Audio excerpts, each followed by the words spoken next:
Seri membuat aplikasi ekspedisi menggunakan Lumen, di mana pada episode kali ini kita akan membuat sebuah fitur atau API untuk mengelola data kategori, mengacu kepada tabel kategori di mana ada dua buah field, yakni name dan description. Kedua field ini akan kita gunakan untuk menyimpan informasi terkait kategori. Pada fungsi sebelumnya, kita juga sudah membuat sebuah fitur yang serupa, hanya targetnya saja yang berbeda, yakni data user. Oke, sekarang kita akan membuat fungsinya. Pertama, buat sebuah controller baru bernama kategori controller.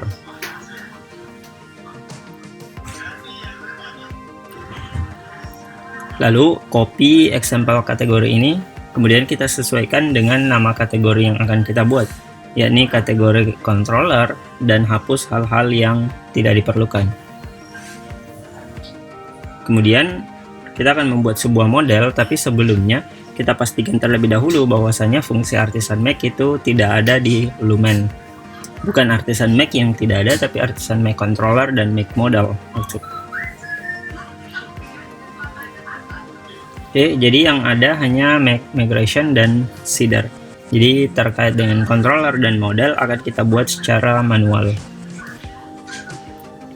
Jadi dari folder app kita buat sebuah file baru bernama kategori.php. Lalu copy semua codingan yang ada di user.php dan paste ke dalam kategori.php. Oke, tapi sebelumnya kita pastikan terlebih dahulu sekali lagi menggunakan artisan make model, kemudian diikuti dengan nama model dan tekan enter, maka bisa dipastikan bahwa make model is not defined. Oke, jadi kita akan menyesuaikan hal-hal yang tidak diperlukan, kita hapus saja. Lalu codingannya kita sederhanakan sesuai dengan kebutuhan di kategori controller, di kategori model maksud saya. Oke, nama kelasnya kita sesuaikan dengan nama kategori.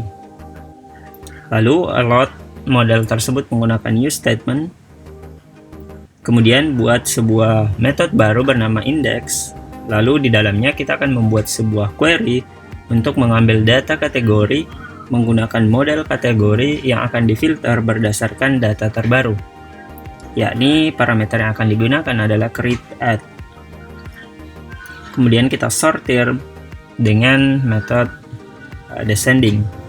Lalu per load datanya kita load 10 data saja, kemudian kembalikan respons baliknya dengan format statusnya adalah sukses, kemudian diikuti dengan datanya adalah data yang diambil dari hasil query. Kemudian fitur selanjutnya adalah untuk filter sesuai yang sudah kita buat di user, yakni filternya berdasarkan parameter key atau QI, dimana kita akan menggunakan method when. Jadi method when ini memiliki dua bagian. Bagian pertama adalah parameter yang akan dijadikan kondisi. Pertama kita load dulu si requestnya agar bisa digunakan. Oke, definisikan requestnya. Sip, sudah. Jadi parameter pertama adalah sebuah kondisi, jika terpenuhi maka fungsi selanjutnya akan dijalankan, dimana request key jika tidak sama dengan kosong atau true maka kita akan membuat sebuah fungsi filter berdasarkan name, kemudian query-nya adalah like dari data yang diterima, yakni dari parameter QI.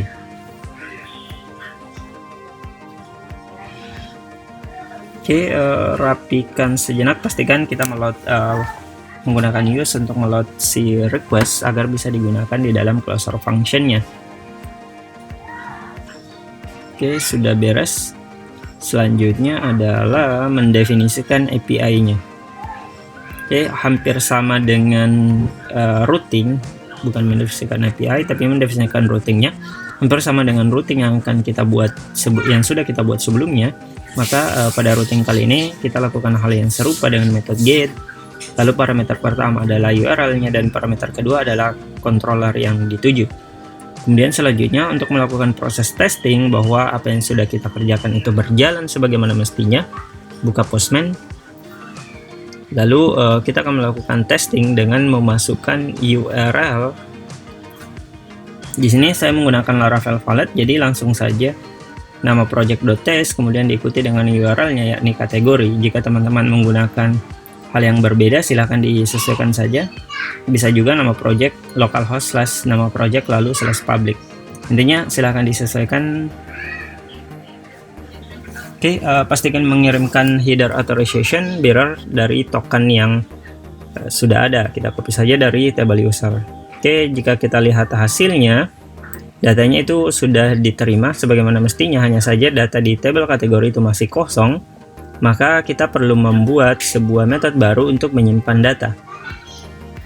Oke, tahap pertama di dalam metode ini kita akan melakukan fungsi validasi, dimana jika kita lihat kategori itu memiliki dua buah field. Yang pertama name, kemudian description itu sifatnya nullable. Jadi hanya yang pertama yang akan kita gunakan required. Kemudian strength dan sifatnya adalah unique dari tabel kategoris. Jadi nama kategori ini tidak boleh ada yang sama. Adapun description rule-nya sederhana saja, yakni nullable kemudian diikuti string lalu kita batasi mungkin 150 lah.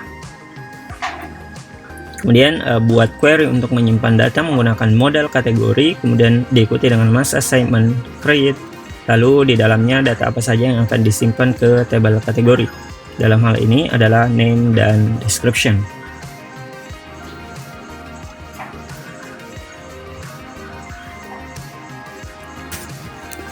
Oke, selanjutnya kita kembalikan respons bahwa fungsi ini sukses. Oke, langkah selanjutnya adalah mendefinisikan metode store tersebut agar bisa digunakan, di mana routingnya menggunakan metode post, lalu URL-nya sama kategori, hanya saja metode di controllernya yang berbeda, yakni menggunakan store. Lalu pada API atau Postman kita buat metodenya post, lalu body-nya kita kirimkan data yang akan disimpan, yakni dalam hal ini adalah name dan description.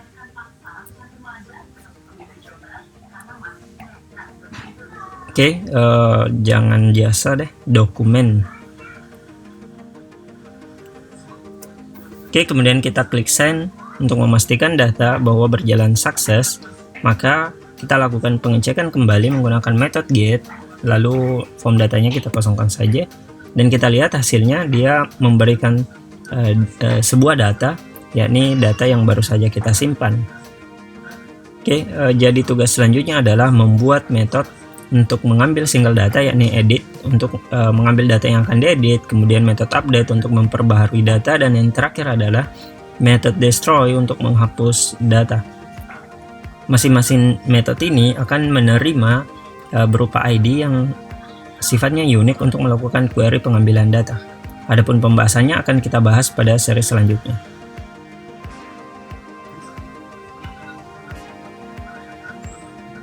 Baik, kita lanjutkan fungsi pertama, yakni mengambil single data berdasarkan ID. Jadi kita ketahui ID ini bersifat unik, maka query yang akan kita gunakan hanya model kategori, kemudian metodenya adalah find, lalu diikuti dengan parameter ID. Kemudian kembalikan responsnya, karena di sini kita tidak memerlukan tindakan lebih lanjut, hanya untuk mengambilkan data yang di request oleh si klien. Oke, jangan lupa untuk mendefinisikan routingnya, kita gunakan metode get, lalu di belakang kategori ini kita tambahkan parameter yang sifatnya nanti dinamis. Tujuannya adalah metode edit yang ada di kategori controller tentunya. Untuk melakukan uji coba, pastikan mengirimkan ID di belakang kategori, kemudian klik send lagi, dan data yang kita inginkan sudah sesuai.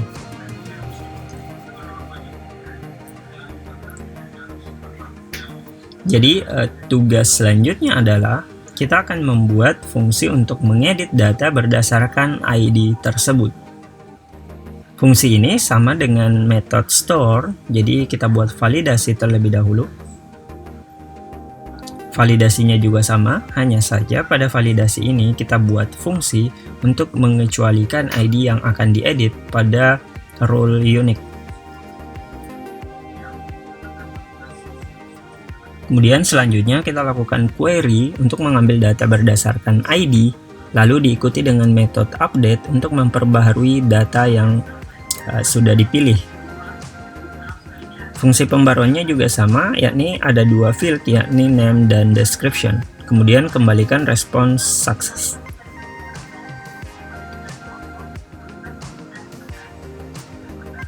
Oke, jadi tugas selanjutnya adalah mendefinisikan routingnya lagi dengan metode put.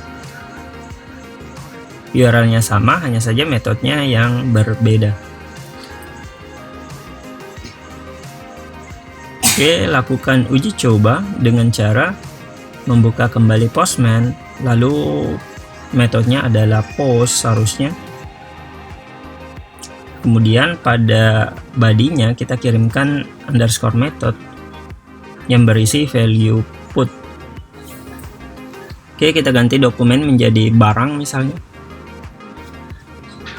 Kemudian klik send. Untuk memastikan, kita lakukan pengecekan kembali dengan mengambil semua data. Oke, nama dokumen sudah berganti menjadi barang. Tugas terakhir adalah membuat sebuah fungsi untuk menghapus data. Fungsinya sama, buat query untuk mengambil data berdasarkan ID, lalu diikuti dengan fungsi untuk menghapus data. Kemudian kembalikan responsnya bahwa fungsi ini sudah berjalan sukses. Langkah terakhir adalah mendefinisikan routingnya dengan metode delete dengan URL yang sama, namun metode yang dituju adalah destroy. Oke, pastikan untuk mengirimkan ID di belakang URL, lalu ganti metodenya menjadi post. Pada bagian body kita matikan name dan description, lalu metodenya kita ganti jadi delete. Kemudian klik send dan pastikan bahwa data ini benar-benar terhapus. Kita kembalikan ke get. Sip, datanya sudah hilang, berarti fungsi ini berjalan sebagaimana mestinya. Semua fitur yang kita harapkan sudah kita kerjakan satu persatu, di mana semua fungsi ini sudah dilakukan testing dan berhasil. Oke, sebelum menutup materi ini, kita lakukan review terlebih dahulu, di mana pada metode index kita melakukan query, di mana jika parameter key bernilai true atau tidak sama dengan kosong, maka dilakukan filtering data berdasarkan name. Oke, di sini ada kesalahan, harusnya key. Oke, jika sudah, maka kita urutkan datanya berdasarkan data yang terbaru. Jadi data terbaru akan berada pada list yang paling atas. Kemudian tugas selanjutnya adalah membuat fungsi penyimpanan data. Oke, tahap pertama kita validasi terlebih dahulu, kemudian selanjutnya kita membuat query untuk menyimpan data lalu mengembalikan respon sukses. Yang kedua, mengambil data berdasarkan ID. Yang selanjutnya adalah memperbaharui data.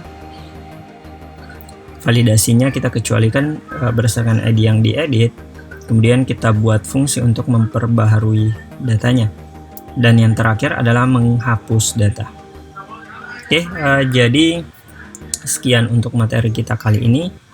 Seluruh materi ini semoga bermanfaat dan sampai jumpa pada video selanjutnya.